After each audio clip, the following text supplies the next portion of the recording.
তো আমি এখন আজকে দেখাবো আপনাদের ঘরে অন্নপূর্ণা যোজনার ফর্ম কিভাবে ফিল আপ করবেন, অর্থাৎ অন্নপূর্ণা ভান্ডার, যেটাকে লক্ষ্মী ভান্ডার বলে আগে চলছিল সরকারের, এখন নতুন অন্নপূর্ণা ভান্ডার এসেছে।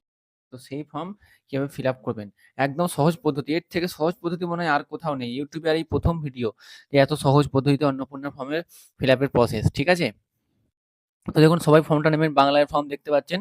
তো ফর্ম নেওয়ার পরে প্রথমে কি করবেন, দেখুন ফর্মটা নেওয়ার পরে আপনি ডকুমেন্টস কিছু হাতে রাখবেন। কি কি ডকুমেন্টস হাতে নেবেন? আধার কার্ড নেবেন, ভোটার কার্ড নেবেন, প্যান কার্ড নেবেন, রেশন কার্ড নেবেন, ব্যাংকের বই নেবেন, আপনার জমির মিউটেশন কপি নেবেন। আপাতত এই কটা রাখবেন, মেন ডকুমেন্টস যেগুলো দরকার। ওকে। তো চলুন জানা যাক কীভাবে ফর্মটা ফিল আপ করবেন। দেখুন, বিভাগ ক মানে পারিবারিক পরিচয়। ওকে, পারিবারিক পরিচয় কি আছে? এই যে পরিবারের প্রধানের নাম HOF, হোল্ডার অফ ফ্যামিলি। তো পরিবারের প্রধান যে আছে সে হোল্ডার অফ ফ্যামিলি, পুরো নামের জায়গায় এখানে তার নামটা পুরো লিখবেন। ওকে। আর আধার কার্ড অনুযায়ী, মানে অর্থাৎ এই যে নামটা লিখবেন, আধার কার্ডে যার নাম লেখা আছে সেই সেম নাম লিখবেন, অন্য নাম লিখলে কিন্তু হবে না। আধার কার্ডে যদি নাম ভুল থাকে আপনি ভুলই লিখবেন, এখন ঠিক করার কোনো দরকার নেই, পরে আপনি ঠিক করে নেবেন। ওকে। তারপরে আসছে জন্ম তারিখ। 2 নম্বরে দেখুন, জন্ম তারিখ অর্থাৎ আধার কার্ডে যে জন্ম তারিখ লেখা আছে সেই জন্ম তারিখ এখানে দেবেন। যদি ভুল থাকে ভুলই দেবেন, এখন ঠিক করার দরকার নেই, পরে ঠিক করবেন, বারবার বলছি। 3 নম্বরে কি আছে? পরিবারের প্রধানের লিঙ্গ, অর্থাৎ সে পরিবারের যে প্রধান, অর্থাৎ 1 নম্বরে যার নাম লিখেছেন সে কি পুরুষ না মহিলা কিংবা অন্যান্য। তো আশা করি অন্যান্য হয় বলে মনে হয় না, পুরুষ না মহিলা সেটা আপনি টিক দেবেন। পুরুষের দিকে পুরুষের টিক দেবেন, মহিলার দিকে মহিলার টিক দেবেন। ওকে, মহিলা হলে মহিলার টিক দেবেন। ওকে, বোঝা গেল? এবার চলুন 4 নম্বরে, পরিবারের প্রধানের আধার নম্বর। এইখানে কিন্তু পরিবারের প্রধানের আধার নাম্বার লিখবেন। এইখানে এই যে আমি লাল রঙের যে দাগ দিচ্ছি, এইখানে পরিবারের প্রধানের আধার নম্বর লিখবেন, যে তার আধার নম্বরটা কি, আধার কার্ড দেখে দেখে ধীরে সুস্থে লিখবেন।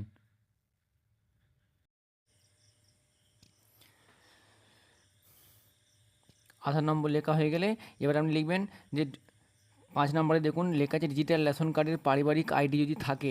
যদি ডিজিটাল রেশন কার্ড থাকে আপনাদের কাছে, তাহলে পারিবারিক যে আইডি সে আইডি এখানে ইনপুট করবেন। 6 নম্বরে আছে পরিবারের সদস্য সংখ্যা। বুঝতে পারছেন তো? 6 নম্বরে হচ্ছে পরিবারের সদস্য সংখ্যা। আপনার পরিবারে যে সদস্য আছে, যতগুলো সদস্য আছে, 2টো কি 5টা কি 10টা, হ্যাঁ, কি 4টে, যাই হোক একটা হবে, সেই সদস্য সংখ্যার এখানে লিখবেন। তো সদস্য সংখ্যা লেখার আগে একটা কথা বলে রাখি, এটা মাথায় রাখবেন। আপনারা করবেন কি, যখন সদস্য সংখ্যা লিখবেন, তখন আপনারা ধরুন আপনার পরিবারের সদস্য সংখ্যা হচ্ছে 5 জন, কী করবেন, একটা দাঁড়িয়ে দেবেন, 0, 5, একটা দাঁড়িয়ে দেবেন। তাহলে কী হবে, কোনো সমস্যা হবে না। মাঝখানে যে লেখা হলো এটা, তো যে ইনকেস কোনো সমস্যা হতে পারে, কেউ হয়তো কোনো পেনে কালি দিয়ে সংখ্যা বাড়িয়ে দিতে পারে, যার জন্য যা নেগেটিভ কথা বলে লাভ নেই। তো আপনি এরমভাবেই লিখবেন, যেরকম বলছি সেরমভাবেই লিখবেন। ওকে, চলুন এগিয়ে যায় আস্তে আস্তে। 7 নম্বরে গেছে ঠিকানা, স্থায়ী ঠিকানা, অর্থাৎ আধার কার্ডে যে ঠিকানাটা আছে, আধার কার্ডে যে ঠিকানা আছে পরস্পর, আধার কার্ডে দেখে দেখে পরস্পর ঠিকানা লিখবেন। কন্টিনিউ আস্তে আস্তে ঠিকানা লিখে যাবেন, যে ঠিকানা আপনার হবে সেই ঠিকানা আপনি এখানে ইনপুট করবেন, লিখবেন। বাংলায় লিখবেন কিন্তু নীল অথবা কালো কালি পেন দিয়ে, অন্য কোনো পেন ইউজ করবেন না।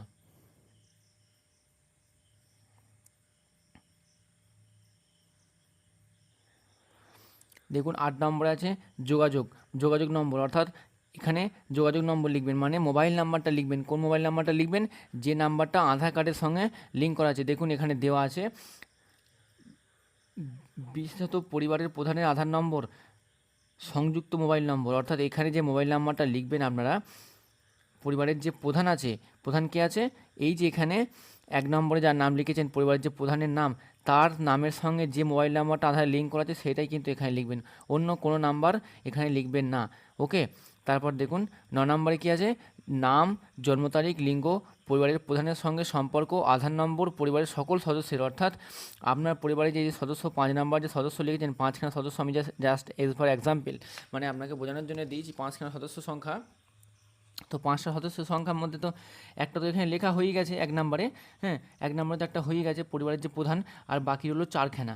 4খানার মধ্যে কী নাম কেমন লিখবেন? ধরুন পরিবারের যে প্রধান, ওই 1 নম্বরে যে নামটা লিখেছেন তার নামটা এখানে লিখে দেবেন। বোঝা গেল? 1 নাম্বার হয়ে গেল। এবার কি হবে, সদস্য সংখ্যা 2, মানে 2 নাম্বার সদস্য, মানে প্রধানের যে আছে হোল্ডার অফ ফ্যামিলি, 1 নম্বরে যে আছে, 1 নম্বরে যে ব্যক্তি আছে, ধরুন আমি 1 নম্বরে একটা ব্যক্তির নাম লিখে দিচ্ছি।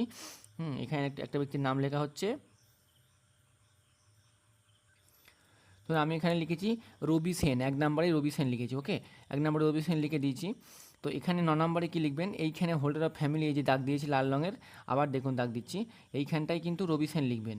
ওকে, রবি সেন লিখে দেওয়ার পরে কী করবেন, সদস্য রবি সেন তো হয়ে গেল, সদস্য 1 নাম্বার। এবার 1 নাম্বার সদস্যের এখানে এসে কী করবেন, তার বাড়িতে রবি সেনের নিচে যে আছে সদস্য 1, তার এখানে নাম লিখবেন, নামের জায়গায় নাম লিখবেন, ফাঁকা আছে, জন্ম তারিখ লিখবেন, আধার কার্ড দেখে অবশ্যই লিখবেন, তারপর লিঙ্গ লিখবেন, সে ছেলে না মেয়ে লিখবেন, পরিবারের প্রধানের সঙ্গে সম্পর্ক কী, অর্থাৎ এই যে রবি সেন আছে, প্রথমে যে রবি সেন আছে, রবি সেনের সঙ্গে এই যে পরিবারের প্রধানের সঙ্গে সম্পর্কটা কী আছে, এর সাথে কী সম্পর্ক আছে।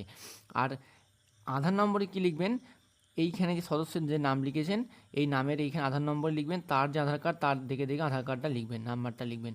আর এই ডান দিকে দেখুন হ্যাঁগুলো কিন্তু অবশ্যই টিক চিহ্ন দেবেন, অর্থাৎ এখানে কী লেখা আছে, যে অন্নপূর্ণা যোজনার জন্য আবেদন করা হচ্ছে, অবশ্যই আপনি অন্নপূর্ণা যোজনার জন্য আবেদন করছেন, বোঝা গেল।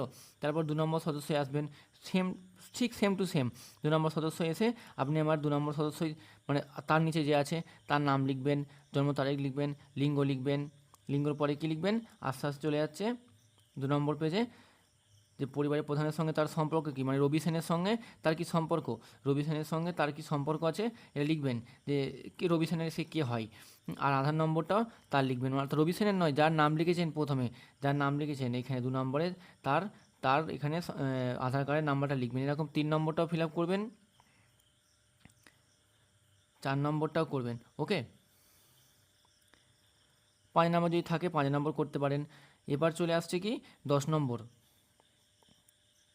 মানে 10 নম্বরে দেখুন 10 নম্বর পয়েন্টে কী বলেছে, 10 নম্বর পয়েন্টে বলেছে যে পরিবারের প্রধান এবং পরিবারের সকল প্রাপ্তবয়স্ক সদস্যের ব্যাঙ্ক অ্যাকাউন্ট, অর্থাৎ এখানে পরিবারের যে প্রধান আছে, অর্থাৎ রবি সেন যে আছে একদম প্রথমে রবি সেন প্লাস আপনার যে পরিবারের যে সমস্ত মেম্বার আছে সবাইকার কিন্তু এখানে আপনার ব্যাঙ্ক অ্যাকাউন্ট অ্যাড করতে হবে।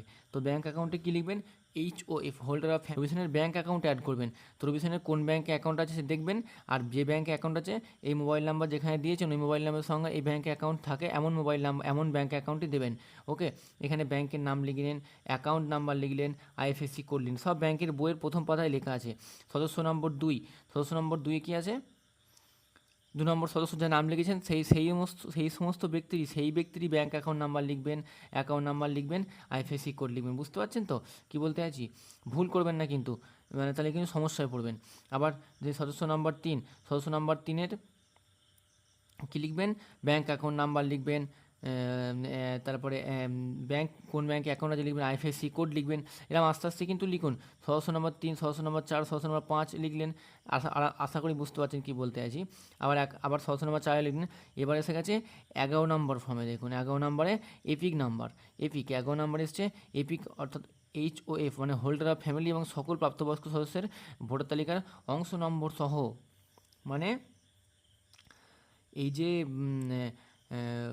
ভোটার কার্ড যেটা আছে আপনাদের ফ্যামিলির সমস্ত ব্যক্তির যে ভোটার কার্ড যেটা সেটা এখানে ইনপুট করতে হবে। এপিক নম্বরটা কী করতে হবে, অর্থাৎ ভোটার কার্ডে একটা নাম্বার থাকে না, এই ভোটার কার্ড দেখুন ভোটার কার্ডে যে নাম্বার আছে সেই ভোটার কার্ডের নাম্বারটা এখানে লিখবেন। আর ভোটার কার্ডের নাম্বারের শেষের ক্ষেত্রে দেখবেন বিধানসভার ক্ষেত্র লেখা আছে আর অংশ লেখা আছে, অর্থাৎ আপনার যে বিধানসভার আন্ডারে পড়ে সেই বিধানসভার নাম্বার হবে একটা, আর একটা অংশ নাম্বার হবে। এটা বেশিরভাগ 3 সংখ্যার নাম্বার হয়, বুঝতে পারলেন তো, এই বিধানসভার ক্ষেত্র ও অংশটা। তারপর সদস্য নম্বর 2 লিখবেন তার ভোটার কার্ডের নাম্বারটা ভোটার কার্ড দেখে লিখবেন সদস্য আর বিভাগ। ক্ষেত্রর অংশ একই হবে, আপনাদের যতগুলো মেম্বার আছে সবাইকার ক্ষেত্র অংশ কিন্তু একই হবে, আলাদা হবে না, শুধুমাত্র এই এপিক নম্বরগুলো আলাদা হবে, কারণ ভোটার কার্ড সবাইকার আলাদা, এপিক নম্বর সবাইকার আলাদা হবে। বোঝা গেল? তারপরে চলুন বিভাগ 12। এবার আসছে বিভাগ 12তে কী আছে, অসংরক্ষিত, অর্থাৎ আপনি জেনারেল নাকি SC/ST নাকি OBC নাকি EWS, হ্যাঁ আপনি যেটা হবে সেটা লিখবেন। EWS আছে, যেখানে হবে সেটাই টিক চিহ্ন দেবেন, ঠিক আছে, ছোট্ট করে টিক চিহ্ন দেবেন, আমার তো বড় পড়ে যাচ্ছে, যেটা হবে সেটা টিক দেবেন। ওকে, বোঝা গেল? এখানে কি প্রযোজ্য সংশয়পত্র, যেমন ডান দিকে দেখুন, প্রযোজ্য সংশয়পত্র যেমন জাতিগত, আর্থিকভাবে দুর্বল, শ্রেণী, EWS, সংশয়পত্র, ক্রিমি লেয়ার শংসাপত্র ইত্যাদি, এগুলো কিন্তু আপনি একটা করে জেরক্স কপি ওখানে দিতে হবে, জমা দিতে হবে, যে আপনি কি জেনারেল নাকি এসসি নাকি এসটি, যা মোট কথা যেখানে টিক দেবেন সেটা আপনাকে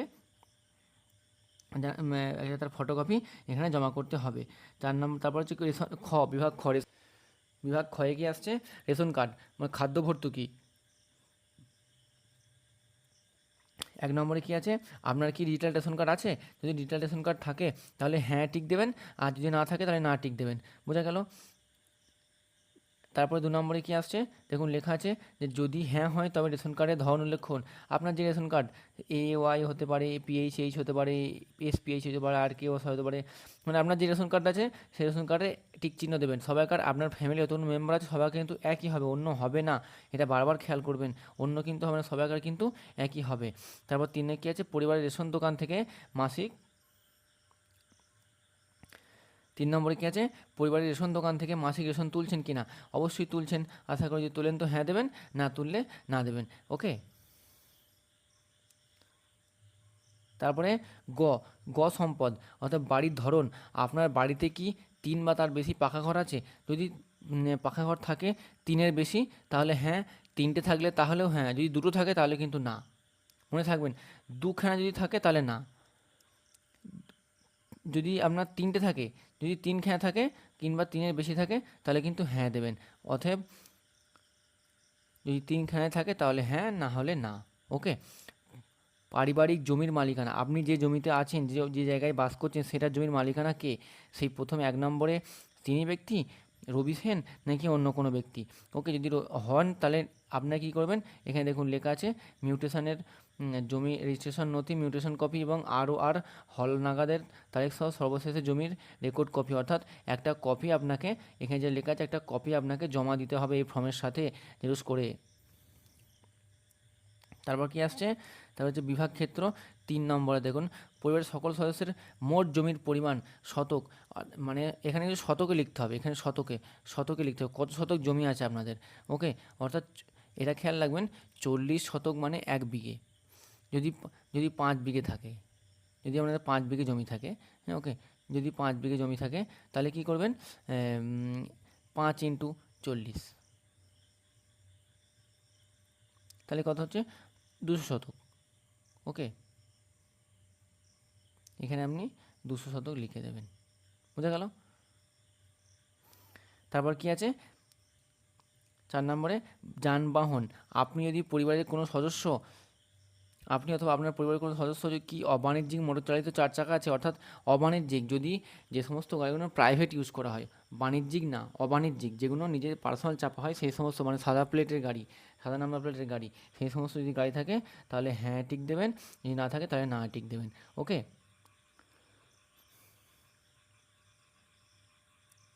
তারপরে কি আছে, পরিবার ভিত্তিক সদস্যের স্বাস্থ্য বিমা, আপনার পরিবারে কি কারো স্বাস্থ্য বিমা আছে? যদি স্বাস্থ্য বিমা থাকে তাহলে কিন্তু হ্যাঁ দেবেন, আর নাহলে কিন্তু না দেবেন। কারণ স্বাস্থ্য বিমা বলতে যেমন LIC, RPLI, মানে রয়্যাল পোস্টাল যে সমস্ত লাইফ ইন্স্যুরেন্স, এখন অনেক বেসরকারি কোম্পানি সংস্থাও কিন্তু লাইফ ইন্স্যুরেন্স করাচ্ছে। তো যদি বেসরকারি সংস্থা থেকে করা থাকে তাহলে বেসরকারিতে টিক দেবেন, আর যদি সরকারি থাকে তাহলে সরকারিতে টিক দেবেন। আর সেই বিমার অঙ্ক লিখবেন, কত অঙ্ক এবং মাসে মাসে কত প্রিমিয়াম দেন সেটাও কিন্তু এখানে আপনাকে লিখতে হবে। আর যদি থাকে, না থাকে তাহলে না লিখবেন। আর এটা খেয়াল রাখবেন যে আপনার সমস্ত সদস্য অর্থাৎ 5 জন সদস্য যদি থাকে, সবার কিন্তু নাও থাকতে পারে। যদি 1 নম্বরের নেই, 2 নম্বরে নেই, 3 নম্বরে আছে তাহলে কিন্তু আপনি টিকটা কিন্তু 3 নম্বরেই দেবেন। ওকে, 3 নম্বর দেওয়ার পরে সে লিখবেন কোন সরকারিতে করা আছে নাকি বেসরকারিতে করা আছে, তার মাসে কত প্রিমিয়াম দেওয়া হয়, সমস্ত কিছু তথ্য সম্পূর্ণভাবে ফিল আপ করবেন। ওকে। তারপর চলে আসুন যে আয় বা পেশা, কোন কোন সদস্য কী কী আয় বা পেশাগত, হ্যাঁ মানে করেন, মানে পেশাগত কর প্রদান করেন, মানে আপনার কোনো বাড়িতে সদস্য আছে যেটা আয়কর বা পেশাগত কর প্রদান করে, যেমন ইনকাম ট্যাক্স, IT ফাইল, এগুলো দিয়ে কি কেউ কোনো কিছু করে? ইনকাম ট্যাক্সে ইনকাম করছে তাকে সরকারকে ট্যাক্স কি দেয়?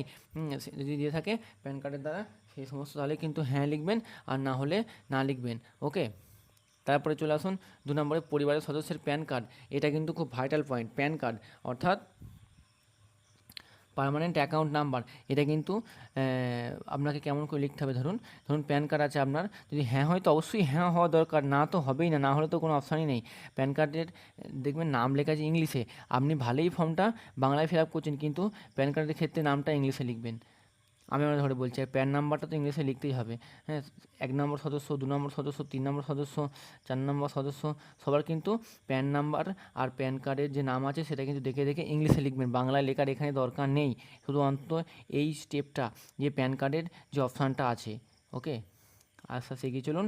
এবার লেখা আছে কর্মসংস্থানের ধরন, মানে পরিবারের প্রধান, আপনার যে পরিবারের প্রধান, অর্থাৎ আমি যে লিখেছি রবি সেন, সেই রবি সেন কী কর্মসংস্থানের সঙ্গে যুক্ত আছে, সরকারিতে আছে নাকি বেসরকারি ক্ষেত্রে বেতনভুক্ত কর্মচারী, নাকি সাংগঠনিক ক্ষেত্রে স্বনির্ভর উদ্যোক্তা, ব্যবসায়ী কিনা মালিক, কিংবা আংশিক সময়ে কর্মরত অর্থাৎ পার্ট টাইম করে, নাকি অসংগঠিত ক্ষেত্রে স্বনিযুক্তি কারিগরি শিল্প, নাকি পরিযায়ী শ্রমিক, নাকি বেকার, নাকি অন্যান্য। অর্থাৎ বেকার তো হয় বলে মনে হয় না, অন্যান্যটা হচ্ছে স্টুডেন্টদের জন্য। যদি আপনার বাড়িতে কোনো স্টুডেন্ট থাকে যারা পড়াশোনা করছে, সে তো এখানে কোনো অপশান পাবে না, সে পরিযায়ী শ্রমিকও নয়, সে অসংগঠিত কার্যও নয়, আংশিক সময় নয়, কোনো কিছু নয়, সরকারি বেসরকারি কোনো কিছু নয়, তখন তাকে অন্যান্য লিখবেন। ওকে, আবার সেম টু সেম 1 নম্বর সদস্য কী পরিস্থিতি সেটা লিখবেন, 2 নম্বর সদস্যদের কী আছে সেটা লিখবেন, 3 নম্বর সদস্যদের যা আছে তাই লিখবেন। সেরকম আস্তে আস্তে লিখতে লিখতে এগিয়ে যাবেন। তারপরে কি আসছে, এবং সদস্য চার কি, সে বেসরকারিতে কাজ করে নাকি সরকারি কাজ করে, নাকি সে কোনো টেম্পোরারি কাজ করে, নাকি সে পরিযায়ী শ্রমিক। হ্যাঁ, যেটা হবে সেটা লিখবেন। আর যদি সদস্য না থাকে তাহলে কোনো সমস্যা নেই। তারপরে দেখছি পরিবারের শিক্ষিত প্রাপ্তবয়স্ক সদস্যের সংখ্যা এবং পরিবারের অশিক্ষিত প্রাপ্তবয়স্ক, অর্থাৎ প্রাপ্তবয়স্ক মানে 18+। ওকে, আপনার পরিবারেতে শিক্ষিত লোক কতগুলো আছে আর অশিক্ষিত লোক কতগুলো আছে, এটা জানার জন্যই অপশানটা আছে। হ্যাঁ, যদি শিক্ষিত লোক থাকে তাহলে লিখবেন যে শিক্ষিত প্রাপ্তবয়স্ক কটা আর অশিক্ষিত কটা, এটা লিখে দেবেন। বোঝা গেল?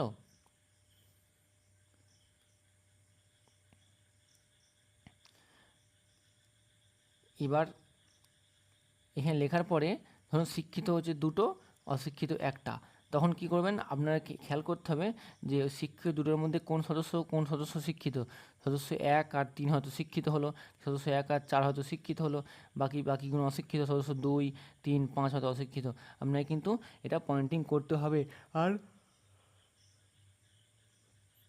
তার নিচে আপনাকে দাগ দিতে হবে যে হয় 2 নম্বর শিক্ষিত আছে, 1 নম্বর, 3 নম্বর অশিক্ষিত আছে, তারপরে আবার যে 4 নম্বরে আছে সে 4 নম্বর হয়তো শিক্ষিত, 5 নম্বর শিক্ষিত, মানে এরকম করে আপনাকে কিন্তু ফর্ম ফিল আপ করতে হবে। ওকে, 5 নম্বরে কী আছে, কোনো সদস্য কি কোনো সাংবিধানিক পদ মন্ত্রী সংস্থা, বিধায়ক, স্থানীয় এবং সংস্থা, পঞ্চায়েত, পৌর সংস্থার বর্তমান ধারক, মানে আপনার বাড়ির কেউ কি কোনো এই সমস্ত পদের সঙ্গে যুক্ত আছে, যে মন্ত্রী কিংবা সংসদ কিংবা বিধায়ক, এগুলোর মধ্যে যদি হ্যাঁ হয় তাহলে হ্যাঁ টিক দেবেন, না হলে নাই টিক দেবেন।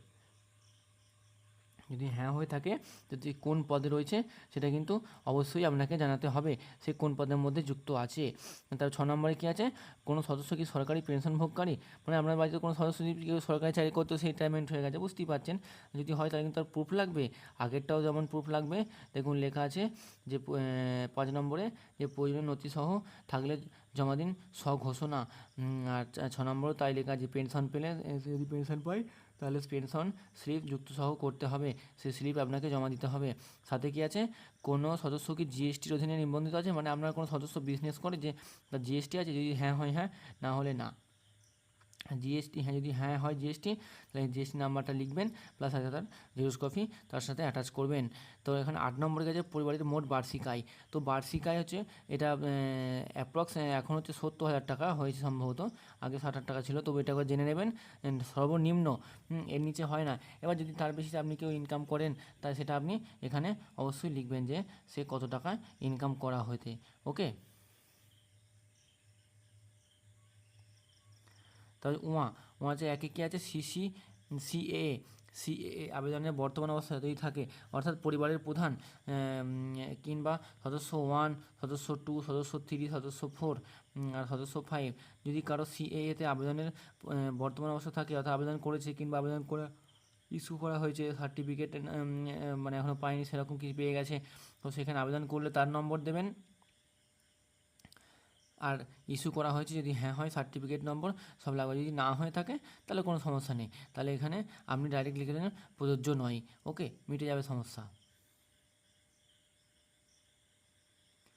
তারপরে চলুন, তারপর হচ্ছে যে 2 নম্বর হচ্ছে অন্যান্য কিষাণ ক্রেডিট কার্ড। কিষাণ ক্রেডিট কার্ডের এআরডি, শিল্প ক্রেডিট কার্ড, মৎস্যজীবী ক্রেডিট কার্ড, এমজেসিসি, শিক্ষার্থী ক্রেডিট কার্ড। তো এই সমস্ত গুলোর মধ্যে যদি কোনো স্টুডেন্ট থাকে তাহলে তো সিসি করা যায়, স্টুডেন্ট ক্রেডিট কার্ড করা যায়, তাহলে আপনি লিখবেন সে 1 নম্বর 2 নম্বর 3 নম্বর যার মধ্যে সেই স্টুডেন্টের নাম্বার পড়ছে সেই নাম্বারে গিয়ে লিখবেন, হ্যাঁ লিখবেন, এবং সেখানে নম্বর দেবেন, আইডির সংখ্যা দেবেন, এবং যেদিনকে ইস্যু করা হয়েছিল সেই ডেটটা আপনাকে অবশ্যই বসাতে হবে এর মধ্যে।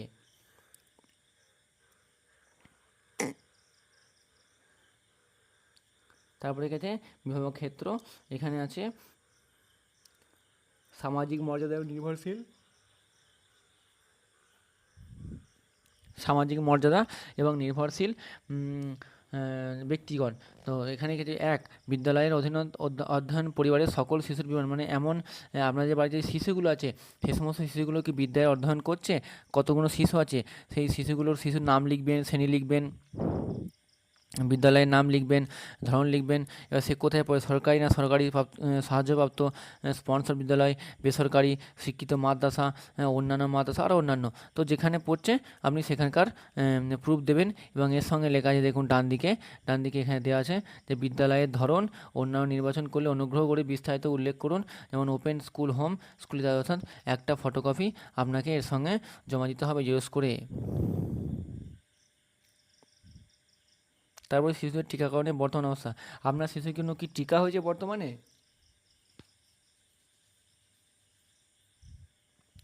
যদি কোনো টিকাকরণ হয়ে থাকে তাহলে হ্যাঁ লিখবেন, হ্যাঁ ঠিক দেবেন, আর টিকাকরণ শুরু হয়েছে এবং তা সম্পূর্ণ হয়েছে দুটো লিখবেন, এবং টিকাকরণ না হয়ে থাকে তাহলে টিকাকরণে না লিখবেন। ওকে, শিশু মানে বাচ্চাদের ক্ষেত্রে পোলিও টিকা হতে পারে, আর অনেক রকম সব টিকা হয়ে যায় না এখন সরকারি সংস্থা থেকে যে টিকাগুলো দেয় সেই সমস্ত টিকার কথা বলা হয়েছে। তারপর ছ নম্বরে কী আছে যে আপনি কোনো সরকারি প্রকল্পের সুবিধা বা ডিবিটির মাধ্যমে পাচ্ছেন, অর্থাৎ সরকারি প্রকল্পের সুবিধা, যেমন ধরুন অন্নপূর্ণা ভাণ্ডার তো নতুন এখন হয়েছে, আগে লক্ষ্মী ভাণ্ডার ছিল, পিএম কিষাণ ছিল, রাজ্য সরকারের কিষাণ বন্ধু ছিল, এই সমস্ত জায়গা থেকে আপনি কি কোনো সুবিধা পেয়েছেন, ডাইরেক্ট বেনিফিট ট্রান্সফার, এটা ডিবিটি। তো যদি হ্যাঁ হয়ে থাকে হ্যাঁ, না হয়ে থাকে না। আর যদি হ্যাঁ হয়ে থাকে তাহলে প্রকল্পের নাম লিখবেন, প্রকল্পটি নাম লেখার পরে এবং তার ফটোকপি দিতে মানে তার এবার কটা আছে তার মধ্যে সেই প্রত্যাহার করতে চান কি না চান সেখানে লেখা আছে, হ্যাঁ হ্যাঁ হ্যাঁ, এই সমস্ত ট্রিকগুলো দিয়ে করবেন। ওকে,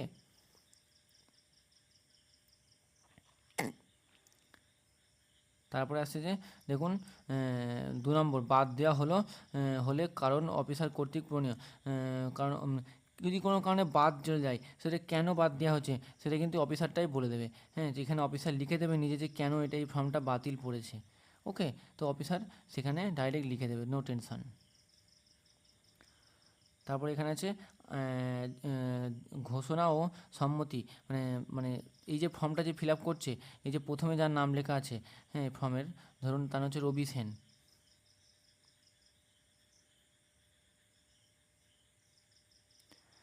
এই দেখুন এই যে রবি সেন, এই যে রবি সেন ব্যক্তিটি, এই রবি সেন ব্যক্তিটি কিন্তু এখানে হেড, এবং ইভেন ইনিই কিন্তু ওই লাস্টে যে সম্মতি আছে ওই সম্মতির ওখানে ওনাকেই সই করতে হবে, সম্মতির ওখানে ওনাকে সই করে এবং ওনাকে সেখানে একটা টার্মস অ্যান্ড কন্ডিশন আছে সেটাকে সম্মতি বলা হয়। তো সম্মতিতে কী লেখা আছে, আমি এই মর্মে ঘোষণা করছি যে উপরে প্রদত্ত তথ্য আমার জ্ঞান ও বিশ্বাস অনুযায়ী, অর্থাৎ যে সমস্ত তথ্যগুলো দেওয়া হলো এতক্ষণ ধরে সেই সমস্ত তথ্যগুলো এই রবি সেনের জ্ঞান ও বিশ্বাস অনুযায়ী, মানে রবি সেন তার উপর বিশ্বাস আছে, সব সত্য এবং সব প্রযোজ্য ক্ষেত্রে আমি সকল সহায়ক নথি প্রদান করেছি, মানে সঠিক প্রদান করেছে, এবং উপরে উল্লেখিত কোনো মানদণ্ড বাদ দিইনি, মানে কোনো কিছু সে বাদ দেয়নি। আমি অবগত যে আমার প্রদত্ত কোনো তথ্য মিথ্যে প্রমাণিত হলে আমার সামাজিক সুরক্ষা এবং সুরক্ষা সংক্রান্ত সুবিধা সমূহ বন্ধ হতে পারে, অর্থাৎ আমি যদি কোনো ভুল কিছু দিয়ে থাকি, কোনো কিছু খারাপ করে থাকি, মিথ্যে দিয়ে থাকি, তাহলে আমার সমস্ত রকম সামাজিক সুরক্ষা সংক্রান্ত সুবিধাগুলো বন্ধ হয়ে যাবে। তো সমস্ত কিছু করার পরে এখানে টিক চিহ্ন দেবেন ওপরে, এই দেখুন সম্মতের টিক চিহ্ন দেওয়ার পরে নিচে এসে এখানে এই দাড়িটার উপরে এখানে সই করবেন। ওকে, সই করে দিয়ে জমা দিয়ে দেবেন, তাহলেই কিন্তু অন্নপূর্ণা ভাণ্ডারের ফর্ম সম্পূর্ণ ফিল আপ হয়ে যাবে, আর কোনো অসুবিধা হবে না। আর যা যা লিখেছেন তার সঙ্গে সমস্ত কিছু একটা করে ডকুমেন্টস জেরক্স করে, হ্যাঁ জেরক্স করে একসঙ্গে অ্যাটাচ করে ভালো করে খুব সকাল সকাল গিয়ে লাইন দিয়ে তোমাদের বাকিটা কিন্তু এগুলো সরকারি সহায়তা ব্যবহারের জন্য অন্নপূর্ণা যোজনা পারিবারিক স্তরে তথ্য সংগ্রহ ফর্ম সংক্রান্ত অনুসন্ধান প্রতিবেদন, অর্থাৎ এটা সরকারে ফিল আপ করবে। এখানে আপনাদের ঘরে কোনো ফিল আপ করার দরকার নেই, বাকি ফর্ম দেখে নিয়েছেন, সমস্ত ফর্মটা একবার রিভিউ করে নেবেন ফিল আপ করার পরে যে কী হয়েছে না হয়েছে, কোথায় কী ভুল হয়েছে কিনা। যদি ভুল হয়ে থাকে তাহলে কারেকশান করে অন্য একটা ফর্মে আবার জেরক্স করে নিয়ে এসে আবার লিখতে পারবেন। ওকে, আজকে এই পর্যন্তই, বাকি ভিডিও পরে।